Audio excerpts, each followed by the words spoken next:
Om Swastiastu. Swastiastu. Assalamualaikum teman-teman, salam harmoni untuk kita semua. Kali ini kami akan menjelaskan materi tentang analisis metode pembelajaran, pemberian tugas atau resitasi terhadap siswa dan juga mahasiswa. Materi ini berasal dari mata kuliah belajar dan juga pembelajaran di semester 2 dengan dosen pengampu Yeni Sensei.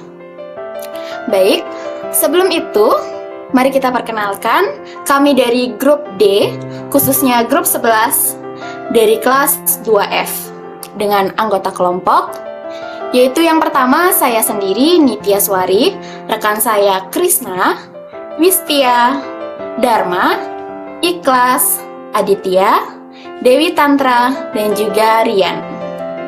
Baik, untuk mengefisiensikan waktu, langsung saja kita ke pembahasan. Nah, teman-teman, metode pembelajaran itu sendiri terbagi menjadi 3 pokok pembahasan. Metode pembelajaran dipengaruhi oleh kualitas pendidikan, kualitas pengajar, dan juga hasil dari kualitas pengajar itu sendiri. Pastinya dari kalian bertanya-tanya, kenapa harus ada tugas? Atau kenapa harus ada metode pembelajaran resitasi ini sendiri? Nah, perlu kita ketahui, bahan dari evaluasi yang dibutuhkan oleh dosen atau tenaga pendidik itu berasal dari berbagai sumber. Bisa dari sikap kita sehari-hari, dan bisa juga dari pemberian tugas itu sendiri. Dan yang kedua adalah sebagai bahan penilaian dan juga uji coba pemahaman dosen ataupun tenaga pendidik terhadap peserta didik itu sendiri. Apakah peserta didik sudah memahami atau belum materi yang sudah didapatkan sebelumnya? Nah, teman-teman, memberikan sebuah tugas tertentu agar mahasiswa melakukan sebuah kegiatan yang terkait dengan pembelajaran.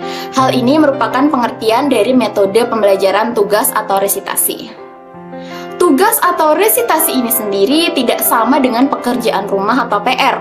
Karena dalam jenjang kita, khususnya mahasiswa, itu resitasi memiliki arti yang bagian lebih kompleks. Pertanggungjawabannya lebih luas dibandingkan dengan tugas biasa yang dulu kita dapatkan saat sekolah menengah. Nah, teman-teman, setelah mengetahui pengertian dari tugas atau resitasi itu sendiri, pastinya kalian penasaran apa saja sih jenis-jenis dari resitasi. Nah, materi ini akan dijelaskan oleh rekan saya, Wistia Nanta. Silakan Wistia, dipersilakan. Baik, terima kasih Nitya. Sebelum itu perkenalkan, nama saya Iwan Stiananta dengan NIM 211-202-1162. Di sini saya akan menjelaskan jenis-jenis resitasi. Yang pertama, menurut Nasution ada penugasan individu dan penugasan kelompok. Jadi, berdasarkan hasil analisis kelompok kami, penugasan individu adalah suatu penugasan yang dibebankan kepada masing-masing peserta didik, dan tugas individual lebih ditekankan kepada pembinaan kognitif, afektif, dan psikomotor siswa secara individual. Dan penugasan kelompok adalah suatu langkah yang digunakan untuk pendidik untuk membantu peserta didik supaya mampu melakukan kerjasama di dalam kelompok-kelompok yang sengaja dibentuk guna melaksanakan kegiatan pembelajaran tertentu yang ditugaskan kepada para peserta didik. Jadi, untuk materi selanjutnya akan dijelaskan oleh teman saya.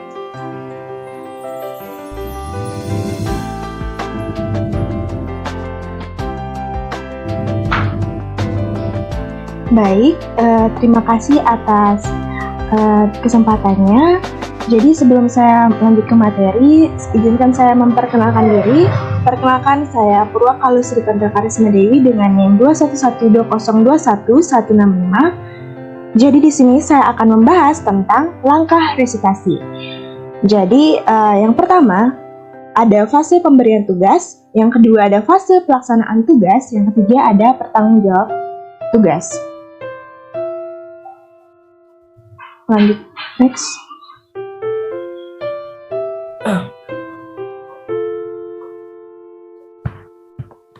Baik, Baik, sebelum dosen memberikan kita tugas, di sini ada langkah pemberian resitasi, ada pertimbangannya. Yang pertama, tujuan yang ingin dicapai. Yang kedua, tipikal tugas harus jelas dan tepat sehingga mahasiswa dapat mengerti apa yang harus dikerjakan.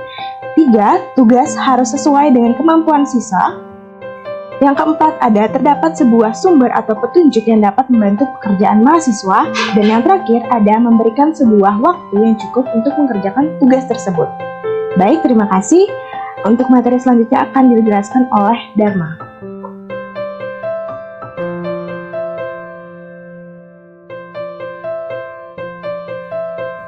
Oke, baik. Terima kasih Dewi atas waktunya. Perkenalkan, nama saya Kadek Dharma Jayawardana dengan NIM 21120/2173. Ini saya akan menjelaskan langkah pemberian resitasi tahap B, yaitu tahap pelaksanaan. Yang pertama adalah memberikan sebuah pengawasan atau bimbingan oleh tenaga pengajar. Yang kedua adalah memberikan dorongan kepada mahasiswa itu sendiri agar dia mau mengerjakan tugasnya. Yang ketiga ada memberikan motivasi kepada mahasiswa agar mengerjakan tugasnya secara sendiri dan tidak menyuruh orang lain. Yang keempat ada memberikan pengertian kepada mahasiswa untuk mencatat hasil yang diperoleh secara sistematik. Okay, next. Lalu langkah selanjutnya adalah C, tahapan mempertanggungjawabkan tugas. Pertama ada laporan mahasiswa secara langsung atau tertulis mengenai apa yang telah dikerjakan. Yang kedua ada terdapat sebuah sesi tanya jawab dan diskusi di dalam kelas terkait dengan tugasnya. Yang ketiga, penilaian terkait dengan tugas, baik dengan tes ataupun non-tes atau sebuah cara lainnya. Tahapan mempertanggungjawabkan ini yang dapat disebut dengan tahapan resitasi. Oke, materi selanjutnya akan dibawakan oleh teman saya.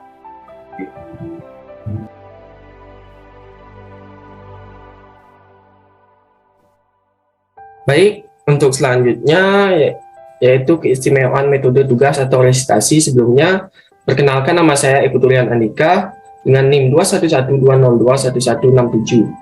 Nah, keistimewaan pertama metode tugas atau resitasi yaitu dapat lebih merangsang mahasiswa dalam melakukan aktivitas belajar secara individu ataupun kelompok. Yang kedua, dapat mengembangkan kemandirian siswa yang meliputi 3 fase, yaitu fase pemberian tugas, fase pelaksanaan tugas, serta fase mempertanggungjawaban tugas. Dan yang ketiga yaitu mahasiswa dapat mengerjakan sebuah penugasan di berbagai tempat asalkan tugas tersebut dapat dikerjakan. Nah, untuk materi selanjutnya akan dipaparkan oleh teman saya. Baik, terima kasih atas waktunya. Sebelumnya, perkenalkan, nama saya Ikhlas Firdaus dengan NIM 21120211166. Next.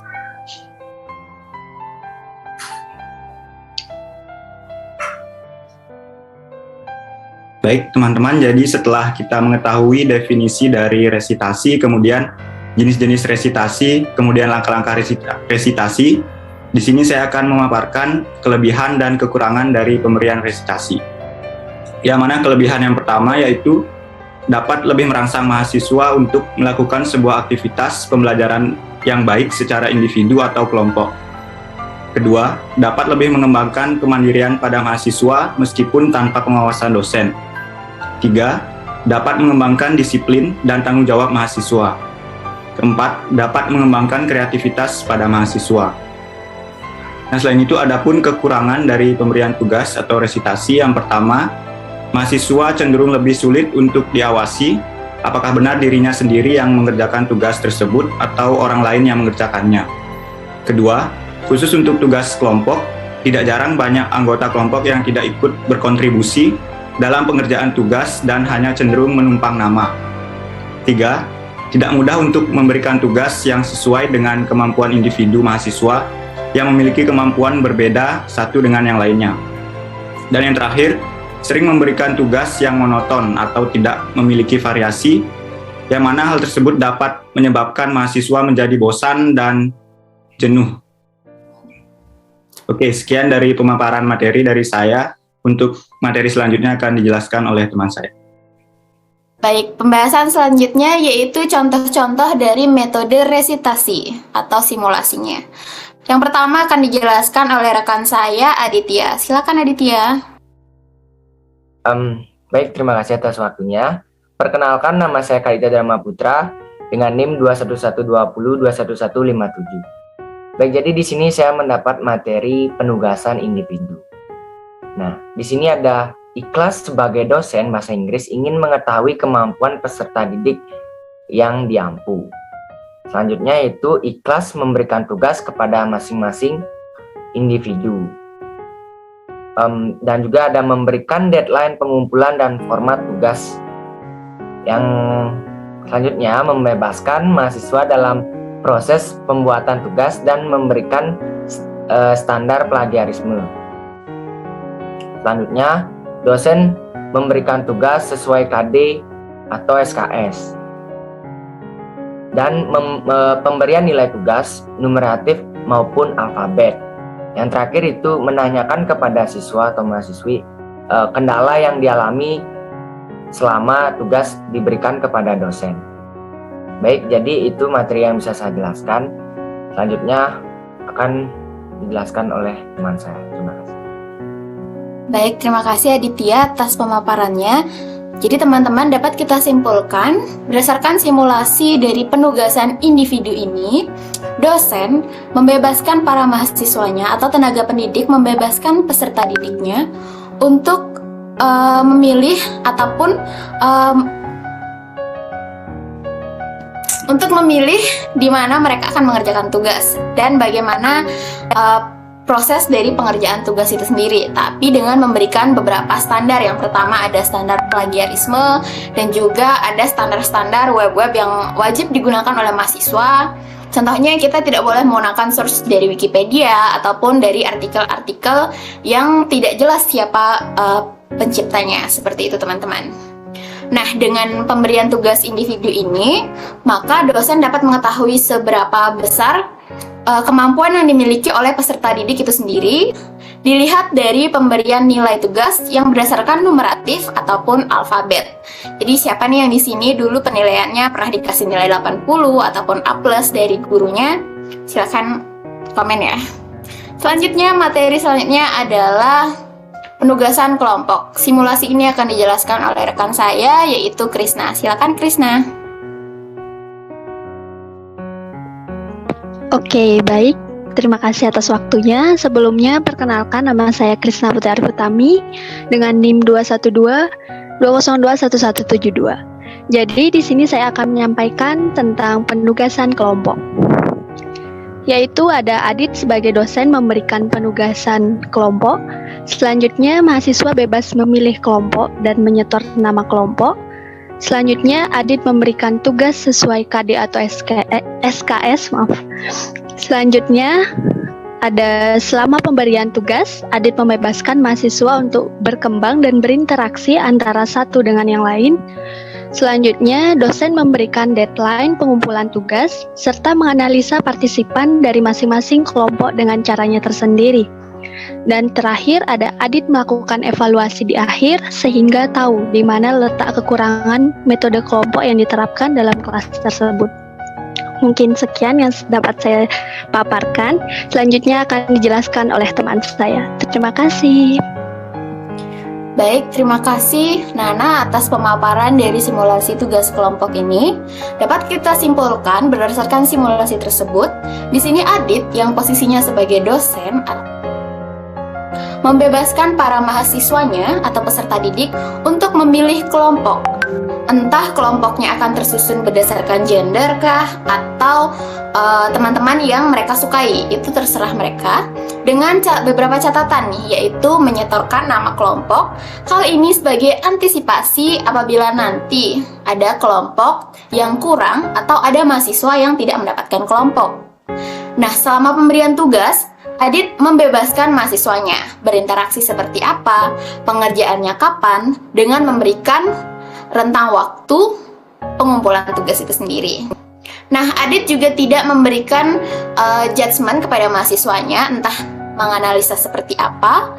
Yang penting dari masing-masing kelompok itu sendiri berperan aktif efektif antara satu dengan yang lainnya, dan tidak hanya terdiri dari kelompok yang pintar-pintar saja, seperti itu. Jadi, Adit dapat melihat partisipan dari masing-masing mahasiswa dengan memberikan evaluasi di akhir, sehingga tahu di mana letak kekurangan dari pemberian tugas metode kelompok yang diterapkan dalam kelas tersebut. Apabila dirasa kurang efektif, mungkin itu akan menjadi evaluasi untuk kedepannya agar lebih baik. Terima kasih Nana atas pemaparannya. Selanjutnya adalah summary atau kesimpulan dari pembahasan kita kali ini. Nah, yang pertama adalah meningkatkan kreativitas siswa dalam proses memperdalam dan juga memperluas pengetahuan yang terkait dengan materi pembelajaran yang dibahas. Menumbuhkan rasa tanggung jawab antar mahasiswa, meningkatkan kemampuan komunikasi mahasiswa dalam kegiatan diskusi di kelas, dan juga memberikan pengalaman baru terhadap mahasiswa itu sendiri. Hal ini dilihat dari dalam pembentukan kelompok itu tidak hanya berasal dari satu kelas, bisa juga dari berbagai kelas. Kelompok ini sendiri contohnya. Jadi, masing-masing mahasiswa dapat berinteraksi dengan kelas yang lainnya tanpa adanya sekat ataupun pembatas. Nah, mahasiswa juga dapat meningkatkan rasa tanggung jawab antar dirinya sendiri maupun dengan kelompoknya. Jadi, ketika kita diberikan tugas oleh dosen ataupun resitasi itu sendiri, pasti ada rasa tanggung jawab yang kita kembangkan secara tidak sadar. Dan yang kedua, kelemahan yang ditemukan dalam penerapan metode resitasi ini sendiri yaitu pada pembelajaran nampak pada kurangnya partisipasi mahasiswa. Sulit untuk mengontrol dan juga mengawasi tugas yang dikerjakan oleh mahasiswa. Bisa saja mahasiswa tersebut menggunakan jasa joki atau bisa juga dikerjakan oleh rekannya sendiri. Kita juga tidak tahu sebagai dosen apakah mahasiswa tersebut sudah aktif dalam kelompok itu sendiri, karena kita tidak terjun langsung dalam proses pembuatan tugas tersebut. Nah, tingkat inteligensi mahasiswa yang berbeda serta terbatasnya daya dukung atau sarana-prasarana yang tersedia. Pastinya individu yang satu dengan individu lainnya memiliki tingkat kepintaran atau IQ yang berbeda-beda. Kita tidak bisa menyamaratakan antara satu individu dengan individu yang lainnya. Maka dari itu, dalam penugasan kelompok, ini sangat perlu untuk diperhatikan. Tapi kita sebagai dosen tidak mungkin memperhatikan mahasiswanya satu-satu.